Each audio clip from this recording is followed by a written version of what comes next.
I'm laughing because I am very often not the smartest person in the room. The value that I bring by not being the smartest person in the room is that my imagination can wander further.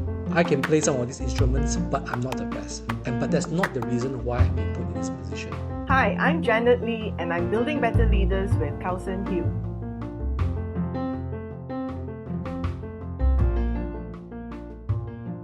Hello, hi, welcome back to Building Better Leaders with Kausern Hieu podcast. Hello, hi, I'm Kausern Hieu. And we have again our repeating guest, companion, Janet Lee. She's back. For those who are not clear about what this program all about, both Janet and I will be tackling some of the letters that was sent in by you with regards to all the leadership challenges that you're going through, and we will attempt to give some perspective on it and some action points that you can look into or you can act on thereafter. All right. So a little bit about my relationship with Janet and how she has impacted me. So first thing first, a little bit about Janet. She is the CEO and lead consultant for 95%, award-winning culture consultancy company, which she will explain to you a little bit more. But one thing interesting about her is that she likes cats and also dogs, right? But what's interesting is that so today I purposely wear a baju, right, with a cat here. Yes. So yes, I'm relating to my companions. Okay. All right. Okay. One thing I've not probably expressed this to Janet before. So quite recently, as you all know, that I have ventured into my business on my own in terms of being an educator. And Janet has been very pivotal in terms of helping me take flight in this journey, in this case. And I remember that one time that we were supposed to do a workshop together. So I was very anxious and nervous to be partnering with her because in my head, right, she has always been very like a go-to person and authority when it comes to all things got to do with training and all. So to be training alongside with her, I was extremely nervous lah, to be fair, like really, really nervous, you know. So of course I didn't show it lah. I didn't cool, yeah, okay, you know, cool. But I was really nervous. So you probably can recall at the time what so we were trying to figure out how to dance together in this case, right? Who would take the lead and all. But it was a very good experience. I learned a lot.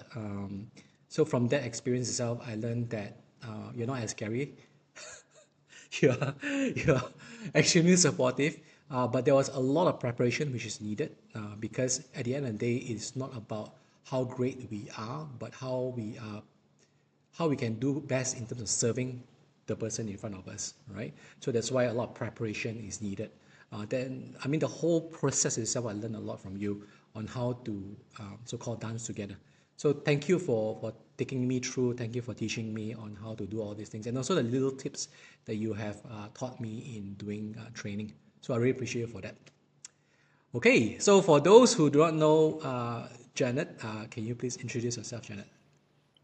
Hi, Kausern. Hi, everyone. Thanks for that very gracious intro, Kausern, and I really appreciate the cat on your shoulder. Makes you so much cuter to look at. um, a brief intro on myself. I'm the CEO and founder of 95%. We are culture consultants and we help CEOs turn their companies from workplaces into joy places. And how we do that is through our culture consultancy. So big part of maintaining and building a positive culture lies in developing or in building better leaders, which is why I'm so happy to collaborate with Kausern and to support him in everything that he does because we have the same passion, and that is to build better leaders. Okay. All right. Okay, so let's tackle the first letter. Dear Building Better Leaders, I've always been more on the introverted side. Oh, that's quite interesting. So I listen more than I talk. I prefer smaller groups to big town halls and I need time to think before I can speak. I care deeply about my team and try to create a calm environment where they can do their best work. But lately, I've started to wonder, is this enough? The leaders who get noticed in my organization tend to be dynamic, outspoken, and charismatic. They are great at energizing a room, speaking off the cuff, and making quick decisions. I sometimes feel like I lead in the shadows, steady but invisible.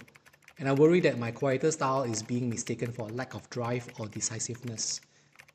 Can introverts really succeed in leadership roles, especially in environments that seem to reward boldness and quick thinkers? Or do I need to change who I am just to be seen? Honestly, I feel fake if I require to be a loud and outspoken person. Okay, so this is a typical question with regards to can introverts lead or be a good leader? Um, for sure, I'd say that introverts can lead. Look at the two of us, we're both introverts. Although some people who Yes. have attended my trainings will not see me as an introvert, but learning how to be on stage and project and all that, it is something that is learned. So public speaking, getting your message across, all those are skills that anyone can learn. And I think the great thing about introverts is that because we don't like speaking, we don't like being on stage naturally, we tend to keep it short. We put in a lot of preparation. We speak only when we absolutely need to. So it is purposeful and it is short. Whereas for many extroverts, some of them love being in the limelight so much because they are energized when they interact with people that they will just take to the stage at every opportunity, even when they don't have very much to say. I'm sure we've all experienced that. And they will hold your attention, they'll make it so engaging, so entertaining, but at the end of it, you're like, what did he say? Yeah? Whereas with an introvert, there is something Oh, specific that is being developed, that is being communicated. If not, if they don't have anything to say, they will not say it. So pros and cons. Of course, there are people who are anywhere in between. It's not just the two extremes of extrovert or introvert. There are people who are anywhere along that whole spectrum who can learn to develop strengths in both areas. And I think that that's where we should look at how we can develop the qualities that are not so strong naturally in us. okay. So what you're saying is that I think back to the letter, which I could empathize with this person. He says that do I need to change who I am just to be seen, right? So what you are suggesting is that you do not have to change who you are as a person to accept the fact that you are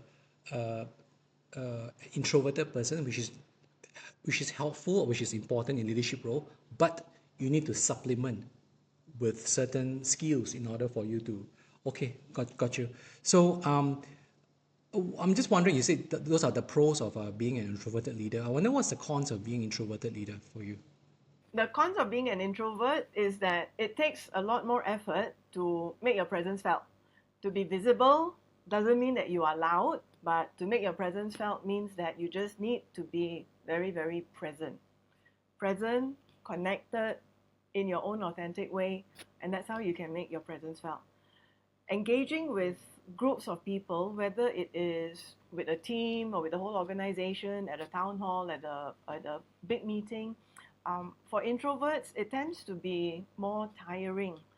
Whereas an extrovert typically will thrive from that kind of interactions, but an introvert finds that it drains our energy. So easy fix lah. Just make sure that you have your alone time after that to recharge. And different people recharge in different ways. For me, obviously, is with cuddling my cats. That's the best recharge ever. No words needed. Just purr, and I'll be fine.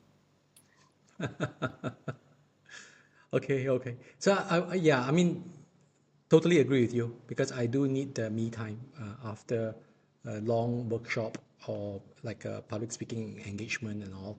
Then, so the way I recharge is just go watch a movie. Lor. So that's what I do. I just see whatever is available and just watch a movie. So I think what you're saying here is that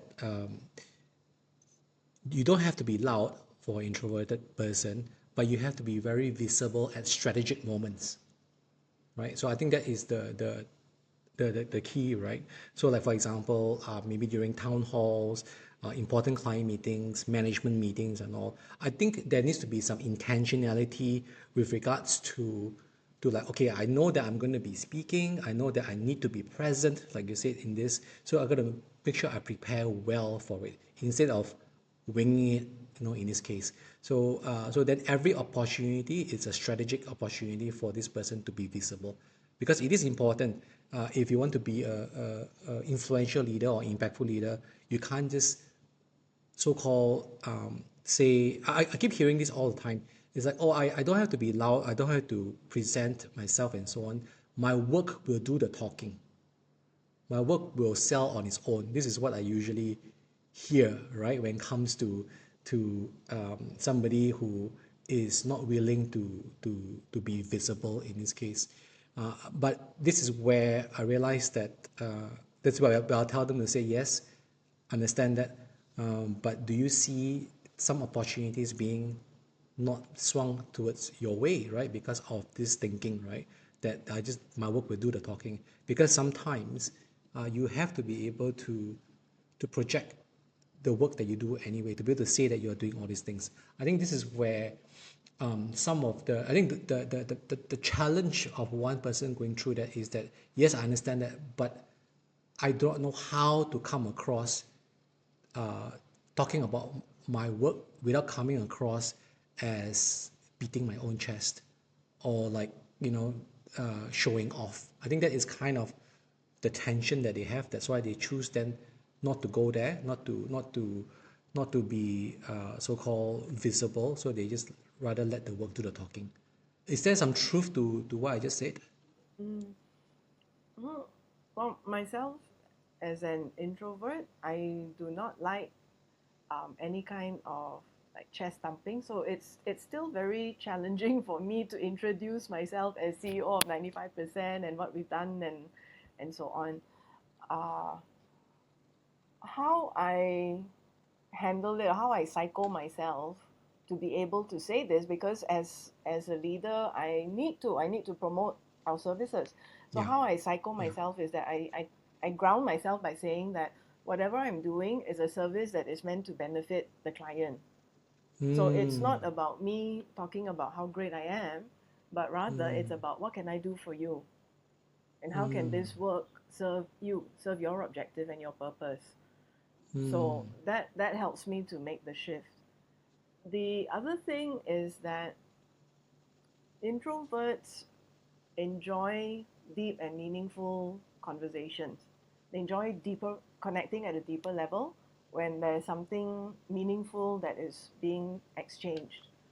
So the other thing that I do, and this is usually in client meetings, is that I try to keep it small and really connect with the person that I'm speaking to, even though there may be 10, 15 people in the room, but who is it that I am speaking to and who am I delivering my message to? So I just try to shut out the rest. So I don't feel that I'm in a crowd, but that it's a one-on-one. mm. That's a good tip. Yeah. So I think what we are talking about in the corporate context, they call it executive presence, right? I think that's what it's called. So executive presence, from what I understand, it is defined into, it's kind of defined to two parts to it. So one of it, the first part is how comfortable are you in projecting your inner self to the external people that you're talking to, right? How confident you are. That's one part to it, right? In terms of executive presence. And the second part to it is that how you make other people feel comfortable with your presence. So one of it is internally, how you project yourself in terms of, like for example, you do good work, everyone knows, you know about it, but how do you project it out to everyone in a very comfortable manner, that you're comfortable with it without coming across that you're beating your chest. So that's important. But the second part of it is also how then this piece of information is helping people to feel comfortable around you. So there's two parts to it. And I think with this letter writer itself, uh, what I am guessing is that this person is quite comfortable with the second part, as in like making people feel comfortable, right? The way that this person has structured it, it comes across this person is deeply so-called personable, and they want to make the other person, the other side of the table, feel comfortable about it. But I think what this person is lacking is the first part of it. How can they project their inner self out to the external part of it in a very comfortable manner? And then you're kind of like given some tips in terms of number one, if you to position it as very service oriented, which means I'm here to serve. I'm here that whatever information that I have will be helpful to the other person. Hence, it's okay for me to be discomfort for now because this information is helpful. So there's this others minded. And the other one is to focus on a smaller group instead of a larger group. So that helps to regulate the energy as well. For me, personally, I am the kind of person who can't speak on the cuff. Yeah, so every time when a senior person or someone with authority would ask me certain questions, I will need some time to think about it. And that may come across as sometimes weak law in this case, right? So I think this is where I've learned to be comfortable about it. I'm not saying that I should I'm not saying that I should rest on my laurels to say that, well, I'm built this way. Of course, I'm trying to improve on speaking on the cuff in this case. But also when that happens, I'm trying to be as how should I say, aware of how I'm making people feel uncomfortable. Because if the person is requiring an answer from me and I keep quiet about it or I'm thinking about it, the person may think that I'm actually not interested or may take it very differently. So I will usually say that, like for example, like my former boss, I would say, boss, the reason why I cannot answer you so immediately because I'm actually thinking. This phase here, I'm thinking, right? So this is how I manage the expectation, right? It's not like I don't listen to you or whatever. It's just more of like this phase here, I'm just letting you know that I'm thinking and I may need time to get back to you. So then that kind of de-escalate, the whole entire situation in this case. And that's how I manage. The other thing is also I realized that in order for us to be able to project out our inner self, it's a lot got to do with what we communicate and how we communicate. So it's actually a communication skill. And I think like all things skills you can learn, you can improve on it. So in order for us to be a good communicator in this case, it starts with the what in terms of what we want to communicate. So I think there needs to be a clarity of mind first in terms of what we want to communicate. Then only we can communicate out in a way that is we can express our ideas in this case. So it all starts with the clarity of our thoughts. So in order for this is how I'm dealing with it. So in order for me to be clear in my thoughts, then this is where I was saying earlier on, whenever there is an opportunity for me to be visible, whether it's a town hall or a board meeting and all, then I need to make sure that I'm very clear of what are the pointers, what are the ideas I want to be able to communicate. So which means there's going to be a lot of preparation that's needed to be done. Some notes and some possible pushbacks or whatever. I write down all these things so that I'm clear of what that needs to be delivered during that time. I'm the kind of person who cannot work on the fly or like wing it. I can't do that, right? Some people are really great with that, but I can't. So I know my weakness, so hence that's why in order for me to come across as visible, starts from clarity of mind.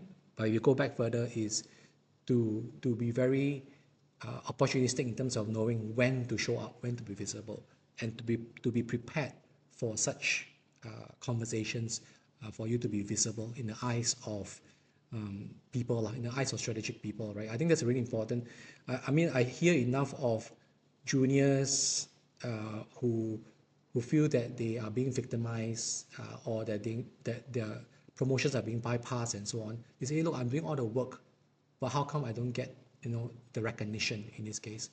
And a lot of times I realize it's because they have that mindset of like, let my work do the talking. I don't have to beat my own chest.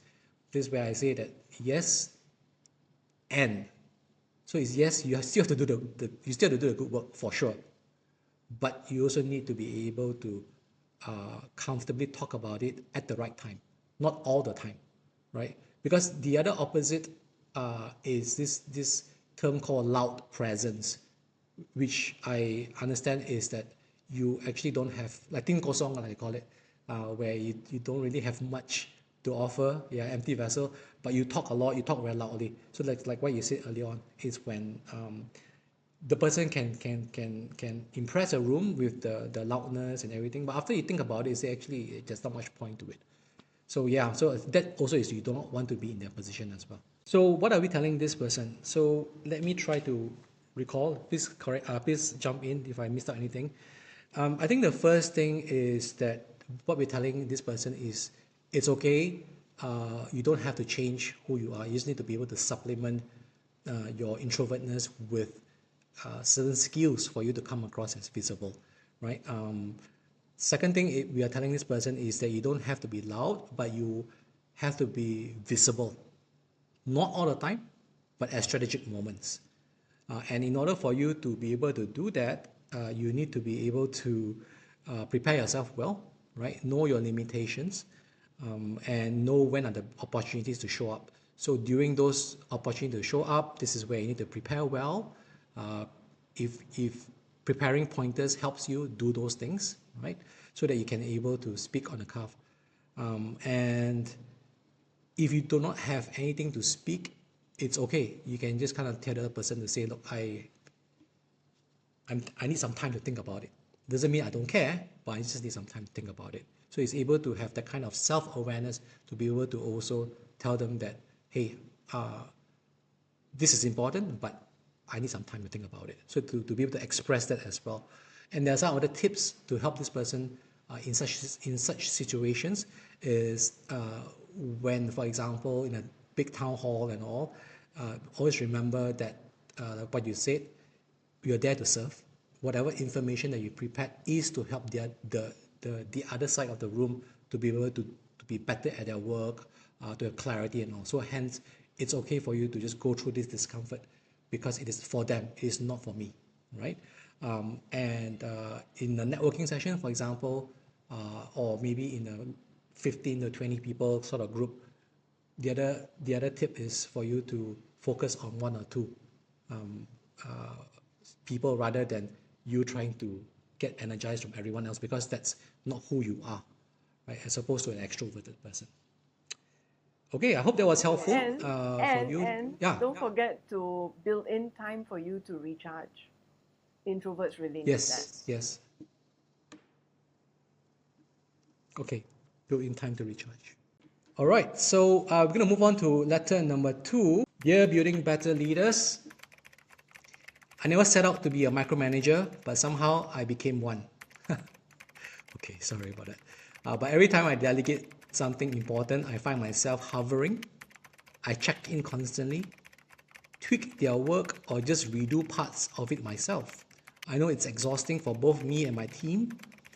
I want to trust them, but when mistakes happen, even small ones, I get anxious because I feel like the consequences fall on me.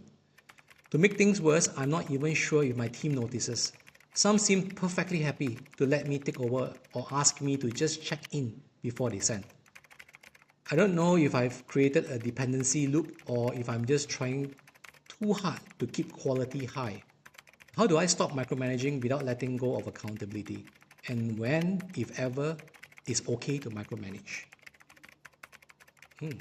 I think in all what this person is trying to say is that I noticed that I'm micromanaging. I don't want to be a micromanager, but I can't help it. Please help me. I think it's natural to want to micromanage because you care about the outcomes. And as a leader, it is your job to make sure that the outcomes are met. But where some leaders misunderstand this is that they think they need to look over someone's shoulder and to manage every single step of the process. when and I started out doing that too. The absolute control freak. I need to know who's doing what when exactly. But after a while, what I learned is that it's not about controlling the process, it's about managing the outcome and supporting people to be able to deliver that. And for me, the biggest shift was to understand that delegation is not a one way instruction giving.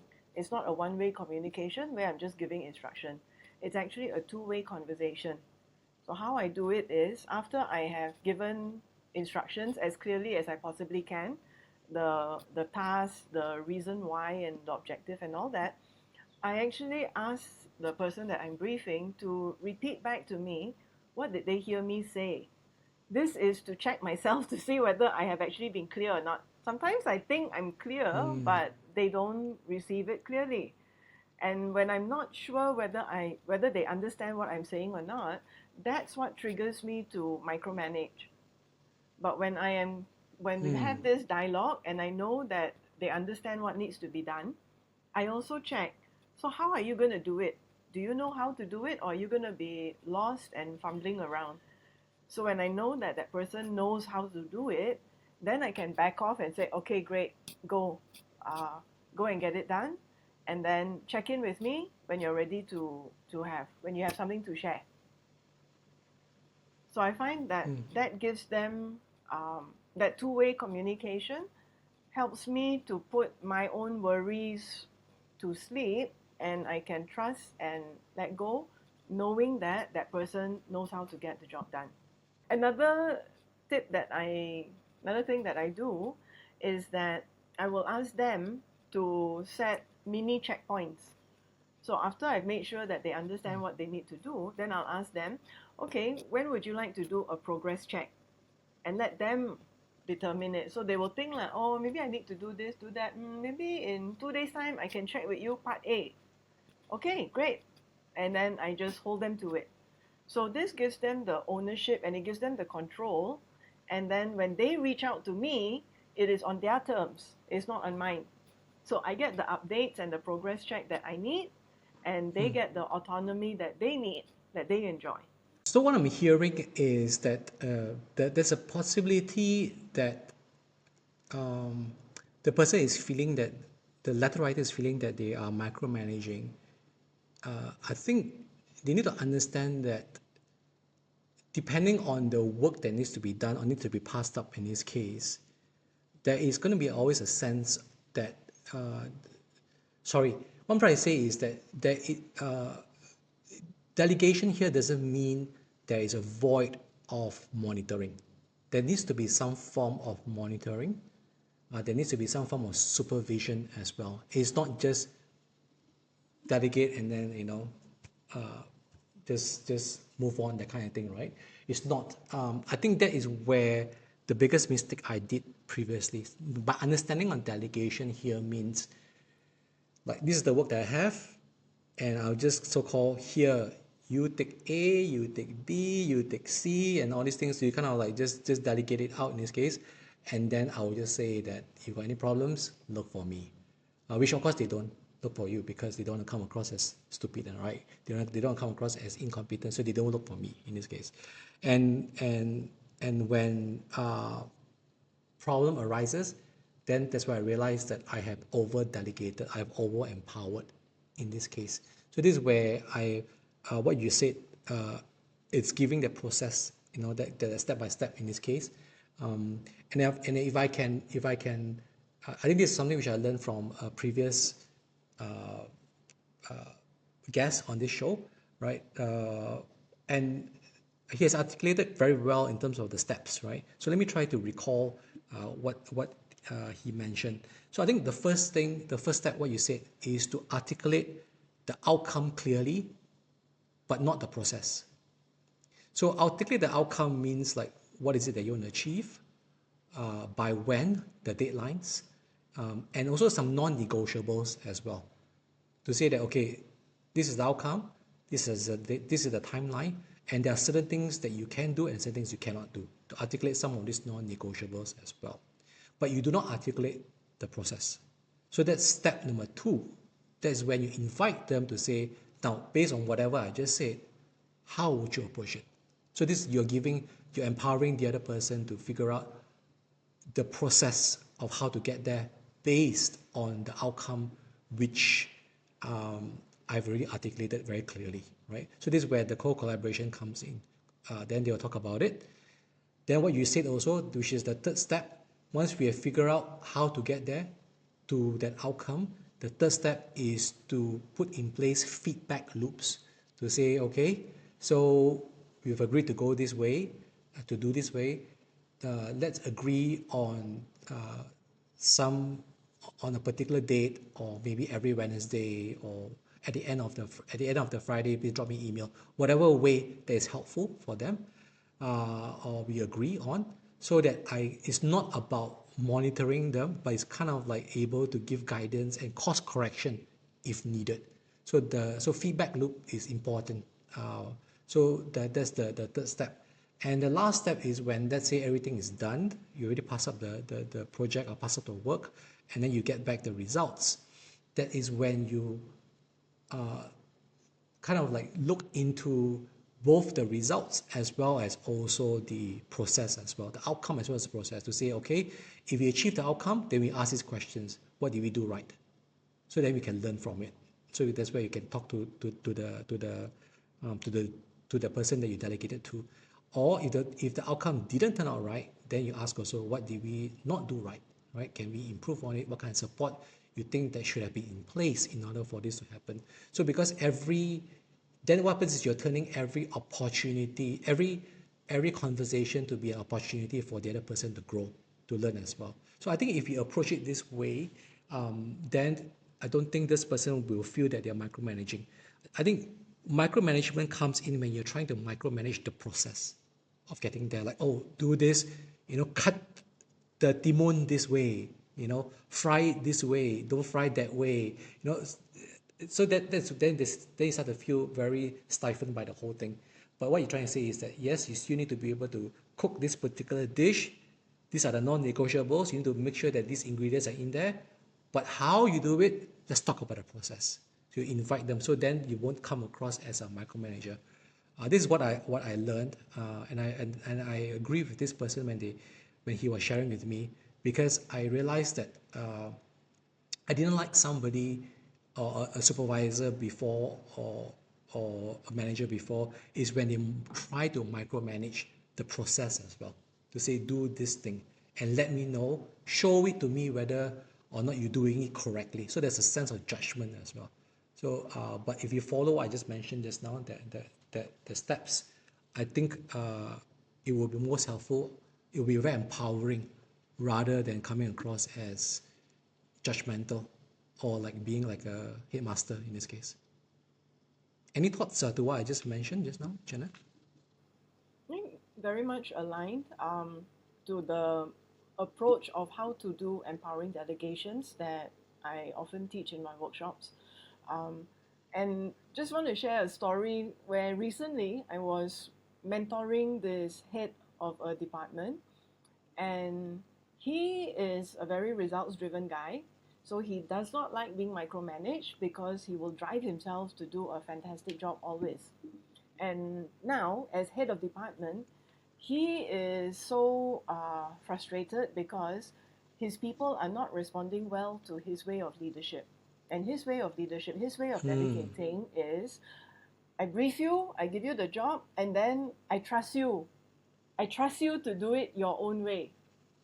But then when the deadline comes and I'm not getting it, then he's frustrated because he does not want to check in. But at the same time, if he doesn't check in, his ass is on the line. And then the interesting thing is, when I spoke to the people that he was supervising, what they said was they don't think he's a good manager because he dumps work onto them. So what he thinks is, I trust you, I empower you. They feel that it is dumping, and they're not getting any guidance, so they don't that's like interesting. that. Yeah. So we think that everyone wants to work on their own, but no, some people actually value the guidance, and they do need it so that they don't have to fumble around on their own. So when I shared these steps of how to delegate, then both sides are a lot happier now. I never see it from that point of view. I think that's how when someone my boss used. There's one time my boss told me that that I'm over empowering, but she didn't say it in that way. She said it in a more direct, pretty brutal way. But I enjoy it. I appreciated it because we have that trust. She essentially just said that I don't understand how come you have sometimes you have too much faith on your people. You know that you just let it do and then you don't even check their work. So this is where I realized that I have over empowered. But it depends on the work itself, right? So if the work itself is something which is not urgent, not important. I mean, everything is important, but I'm saying that maybe from that point in time it wasn't important, wasn't that particular urgent. Then okay, I don't have to check in this case. But if it's a very important client, for example, it's a very important work, I just can't say like, here, I trust you, just do it, you know. But because there needs to be a sense of monitoring and supervision as well, especially if the work itself is extremely important or there's a crisis. So I just can't say, here, I trust you, do it. So there are some things that I need to monitor. Sometimes there may be shortcuts that your people would appreciate because you have more experience, you've been there, you've done that, you know how things can be done in a faster way. And when we talk through this kind of how to get it done with the people, sometimes they would appreciate that. I think even in when we invite them to share the way of the process of getting there, I think this is where it's also important for us to not just sit back and kind of like judge them to say, this is wrong. But it's more of like, okay, let's talk about this. And then, and if they propose certain ways, then this is where we can jump in to kind of say that, okay, I've done this before. I'm not very sure it will still work. Let's talk about it. So this is where you talk about the shortcuts. So this is important as well, so that they don't fumble and waste time as well. You know what? Something just occurred to me as we're talking about all this. I'm actually learning a lot about how to delegate by working with AI. The prompt that I give to ChatGPT, that is always feedback to me as how clear am I? Am I giving enough context? What is the objective? What is the background? And is my direction clear enough? So when I see what AI produces, that tells me whether I have made it clear or not. I also practice asking AI, how will you get this done? What are the resources that you would draw on in order to get this done? Okay, so the letter writer also did ask about when can he or she micromanage. What are the times that they can actually micromanage?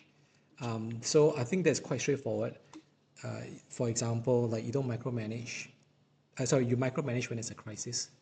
For example, yeah. I mean, this is where you have to really determine even the process and all because of experience. So, but I still think that thereafter, there is still an opportunity to do a debrief.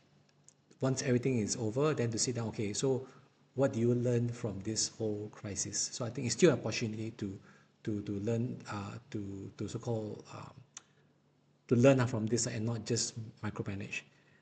The other thing I can think about is that when you can micromanage is even like explaining all the processes and steps is for a new joiner. So when someone is new, they don't know what they don't know. So I think it's important to at least kind of like run through some of this. But I think it's also important that there's some nuances to it. It is not just assuming this person don't know everything. I think it's to do a quick audit to say, okay, so what do you know and what you don't know, so that I don't have to repeat myself. I think that's also important.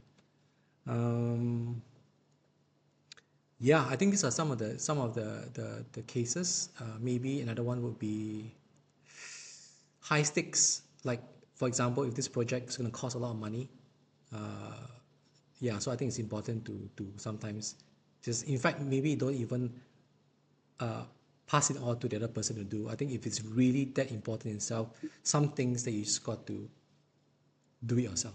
Yeah, what I add to that is just when it's something where you need to be very precise or when you need very stringent QC standards, then you need to micromanage in the beginning so that that person can understand or can learn the process and what exactly is the best outcome to get. So like even earlier you were using the cooking analogy, right? How to cut the timun and all that. If it's like the very high class, very fine dining French cuisine, then even that you need to be very, very precise with how the vegetables are julienne. They're not cut, they are julienne or Yes, whatever yes, lah. yes. That's got it, got it. Yeah, okay, okay. All right. So, what we are telling this letter writer, anything else you want to add on before I do a quick recap? Yeah. So, what we're telling this letter writer is that it's good to have high standards, right? That's important. But it's also very important to know not to be overly anxious about it when it comes to delegation. So you can actually pass on, or you can actually teach, or you can actually delegate these high standards if you will follow certain processes. So what we talked about is number one is to learn how to articulate the outcome very clearly, but not the process itself. And second thing is to then invite them to co-create that process. So in that moment, that's where you can kind of like jump in and course correct if need to, and so that they don't so-called waste their time, knocking around, right? So this way you can also help them as well. And then the third part is to put in a feedback loop so that they know when to get back to you, and so that you can correct or guide or course correct if need to. And the last part is that once everything is completed, is to have a debrief session and to learn from it, from the outcome as well as also the process, what went well, what didn't go well. So that's what we can do. And also when it comes to when's the right time to micromanage as well, we also talk about that this person can consider that these are situations that he or she should micromanage. So we talk about if that if process is really important for that project, then you have to micromanage even that process. So in this case, we give the example of fine dining, like even cutting the ingredients, that the process is to get it right. So that's where you have to micromanage and teach to make sure that they get it right. Of course, there are other situations like crisis, when the person is a new joiner, or like a high stakes situation. These are all so-called situations where you can actually micromanage, but there are also opportunities for you to also learn how to debrief. And I still think that there's some opportunities for you to slip in some co-creation moments where you can actually invite them to co-create with you as well. Okay, all right. So we are moving on to the last letter. We have letter 3. This is a very short letter, but I think it is a very impactful letter. Dear Building Better Leaders, I manage a team with a few incredibly sharp, high-performing individuals. Honestly, they know more than I do in many areas. I admire their expertise, but I sometimes feel intimidated. They speak with more confidence, come up with better ideas on the fly, and even get more recognition from upper management. I worry that I'm just the person who sets up meetings and write follow-up notes. I want to add value, but how do you lead when your team outshines you? Or am I just in a way? Yeah. So what if this person feels that he or she is not the smartest person in the room? I'm laughing because I am very often not the smartest person in the room. And the value that I bring by not being the smartest person in the room is that my imagination can wander further, and I can suggest things that the smarter people would never think of doing. So that is one value that I bring by not being very smart in terms of the technical expertise. Um, I think what this letter writer can think about is that different people bring different things to the table. And the role of the leader is not necessarily to be the smartest one or the one who has all the answers, but rather the leader is like an orchestra conductor. As a conductor, you are not better than the violinist or the bassist or the percussionist or the drummer. You're not the best performer, but You can orchestrate and bring out the best performance in everyone. So that is really the role of the leader. It's not to be smarter, but it's to leverage on all the different talents that your team brings into the room. That should take a Nice. lot of the pressure off. Yeah, yeah. So I think then it's then important to learn how to be an orchestra conductor rather than being the technical person who knows how to, play the violin or play the bass and all. I think that's really important. Um, I think the other thing I would like to the letter writer to consider as well is actually why was he being put in that position by the bosses. I think it's really important. Like if the bosses or the manage or the company puts this person there to be this orchestra conductor, then it's very clear. Then this person can learn up the skills to be an orchestra conductor. But if this person is brought in to be a technical person, in other words, to be a better violinist player or to be a better pianist in this case, then there's going to be a mismatch. I think it's really important for this letter writer to clarify the reason why they're being put in that position. Because if it's for technical reasons, which this person comes across as, they're saying that he or she doesn't have that, then I think there will be a mismatch. And if there's a mismatch, I don't think it's going to be helpful for this person to continue to be in that position. So it's to renegotiate with the management to say that I don't think that if you're looking, at me to be the technical expertise to these people, I don't think I am because they are way better than me. But if you are looking at, you know, getting everyone to shine together, not apart, then I'm the right person, right? In this case, so I think it's to clarify that part. So once you are very clear of the reason why you are being put in that position, then if it's a conductor position, then it's really about shining by being a conductor to get everyone to play together. I like that. That's a very good place to look to find out why you were hired and what is the expectation of your role. This reminds me of a story of one of my clients. Um, she's the CEO of a tech company, and she hired this guy to be head of tech. So head of tech in programming, obviously you need to have some kind of technical expertise, right? So she hired a guy who she thought could do the job. And 6 months later, this guy tendered his resignation, and he said that I have there's no value that I can add. Your tech team, they are all smarter than me. They can code and program better than I can. So I don't think I can be of service. I cannot add value. So here's my resignation. And the CEO tore it up and said, I don't need you to do what they are doing. You're right, they're good at their job. But what I need you for is that you're good in communicating. You can understand them the way that a tech person can understand, and you can also understand our clients who are not tech people.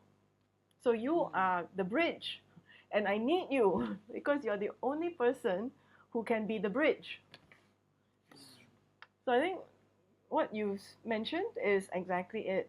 Um, find out what is the value that you bring and why were you hired. It may not be what you think it is. Yeah, yeah, yeah. I think this is something which back when I was in corporate, I would usually tell this to all my head of departments, right?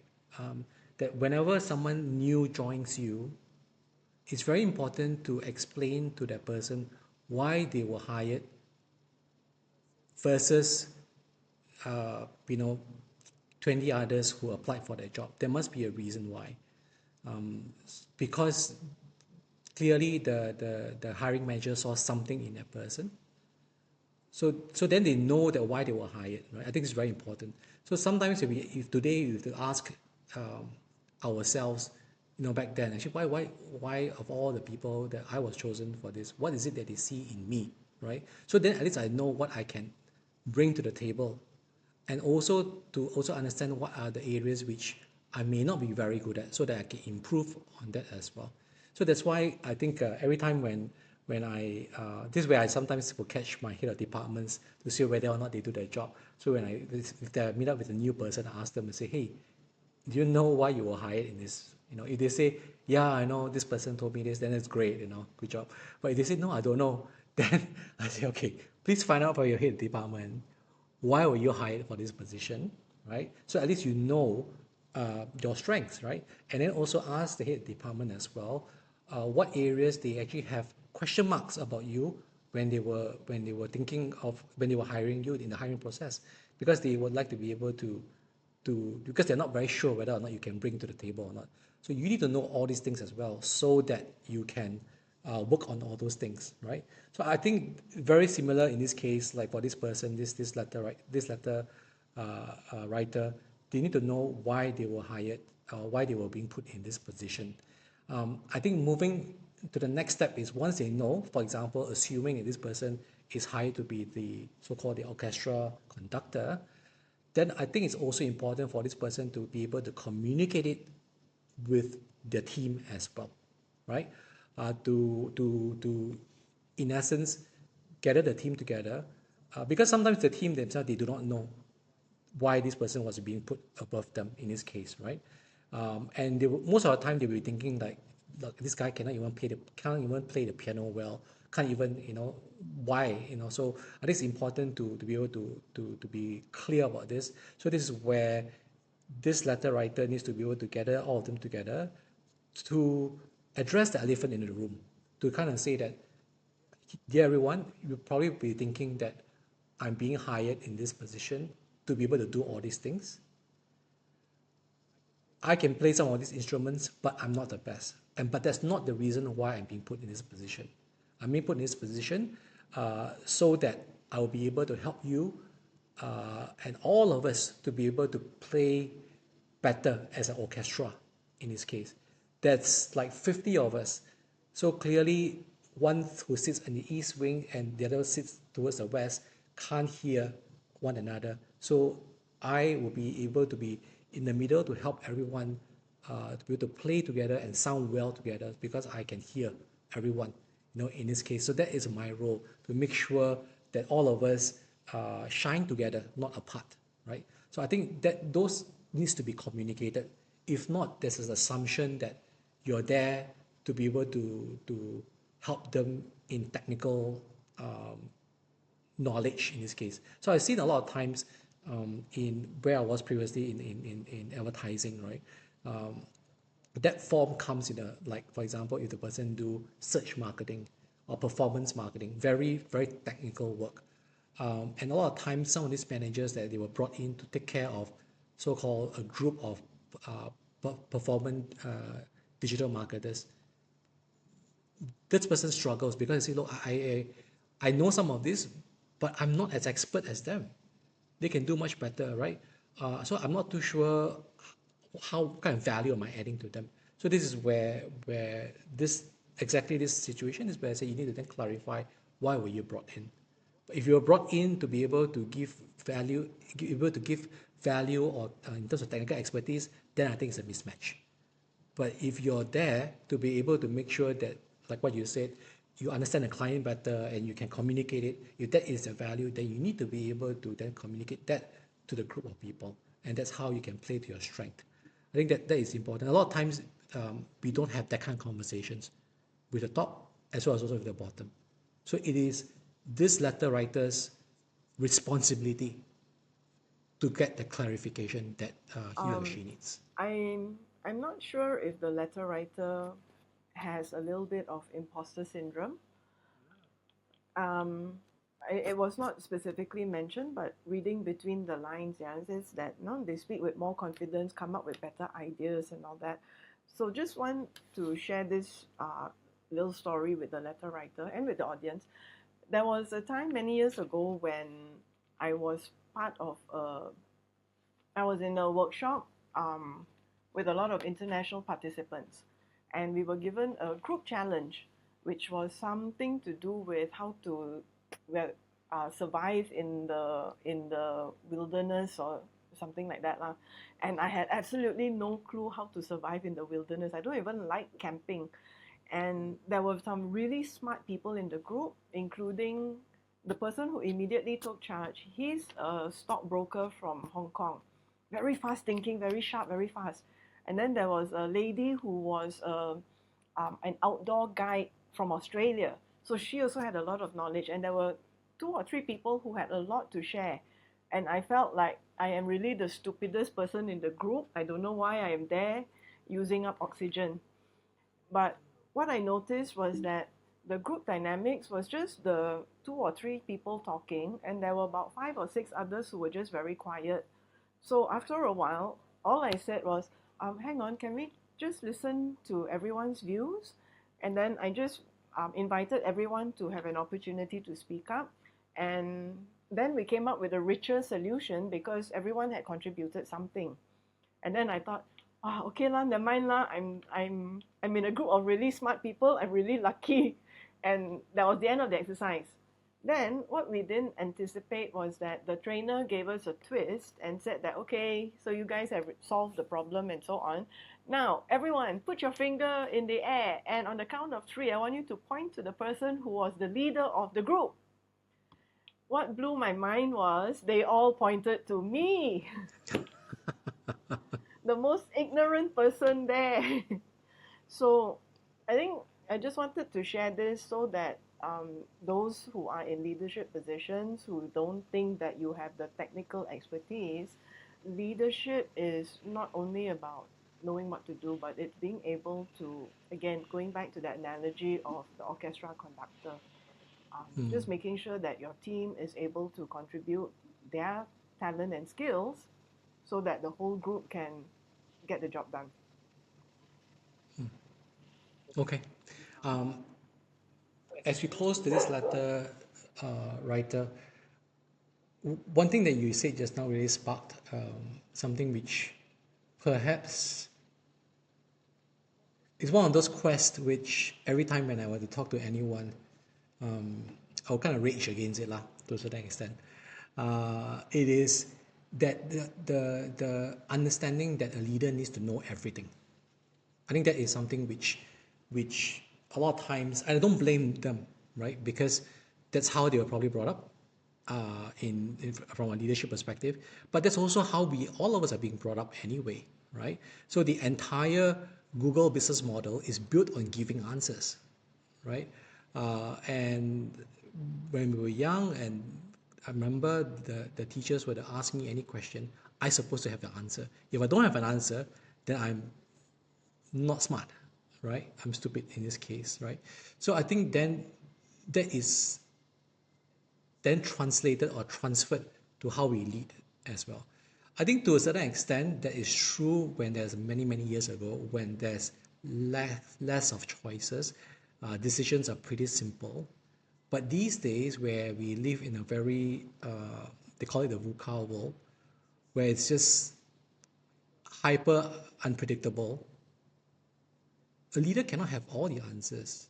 That is really, it's going to take on a lot of pressure on this person, right? To be able to have all the answers. I think the smartest person in the room is the person who's able to bring out the wisdom from the team. I think that's really important, right? And that is where if you are able, as a leader, is able to bring out the wisdom from the team and to be able to curate and comb through and decide to say, okay, based on everyone's feedback, this is what I'm hearing. Let's do this instead, right? Everyone here agree we should be doing this. So it's to be able to listen, ask questions. These are very key skills instead of giving statements. So that's what I am being reminded when you share that story. Totally agree with you there. Today's leader is not the one with all the answers, but the one who knows what kind of questions to ask. Okay, so what do we have for our letter writer? What this person can do immediately is, first of all, is to understand their role. Why were they hired? So I think it's something to get clarity with the top. And if they were hired to, in this case, to be another technical expertise, then this person would not be very helpful. So then it's best to probably leave the position or renegotiate for a new position. But if this person is being hired to be an orchestra conductor, to be able to get everyone to work together, to make sure that they shine together and not apart, then and that's playing to the person's strength. This is very important. Then the second thing this letter writer needs to do is then to be able to communicate with everyone below to say the reason why he or she is being hired and what is the value they can bring to the plate in this case, or to the scenario. So that needs to be communicated as well. And we also talk about imposter syndrome as well. So the ability these days, leaders need to know the right questions to ask, to listen rather than giving just statements in this case. So I think this letter writer, as he or she is becoming a orchestra conductor in this case, if this person is hired for that, then it is the person's responsibility to be able to bring out the best in everyone. And in order to bring out the wisdom and from the group, the tool or the skill they need to learn is not to be able to give answers, but to be able to ask questions, ask very good questions, so that the wisdom can be unlocked in this case, and to learn how to listen as well. Did we cover everything? Yeah. Okay. Thank you for your time again, Janet, for this. Yeah, going through these letters, and I think with your experience and with your stories that you shared, clearly I've learned a lot as well, especially from the stories, and it also kind of triggered a lot of new thoughts as well, and we're learning a lot as well. So for the audience who has sat through everything, thank you very much. It is, I really appreciate your time and the focus in listening. So if you enjoyed this episode, remember to subscribe, rate us, leave a review or comment, so that this particular episode or this podcast itself can go further to those who need to hear this, right? To be able to help those young leaders to navigate such challenges as well. Building Better Leaders with Kausern Hieu podcast is the advice column for leaders today. Produced and edited by me, Susan Yong. Got a leadership challenge at work? Send us a letter today. More information in the description box.